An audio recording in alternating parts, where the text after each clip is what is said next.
for air. And I always, Yeah. I took CFIing very seriously, for not being very mature at that time, because I was just a young person and definitely, I look at parts of my life at that age, 20, 21, 22, 23 years old, and it boggles me that I had the fortitude to be able to teach and to teach at the high level that I taught. I mean, I was teaching full downs. I was, the assistant chief instructor. I was mentoring instructors. I was teaching CFI training. I was good, I was a good guy at doing all that stuff.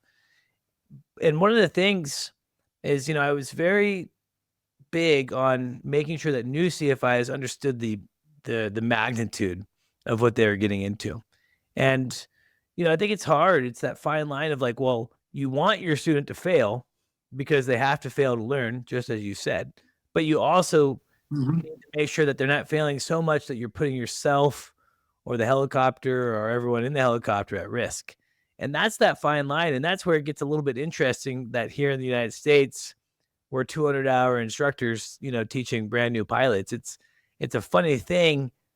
I'm guessing that there's a lot more incidents that I'm aware of, over speeds and maybe hard landings and other things like that. By and large, I don't think that there's a ton of like fatal accidents. So I think, the process works. I think schools are really good at, crawl, walk, run with new CFIs. You're not teaching 180 autos on your first day, per se.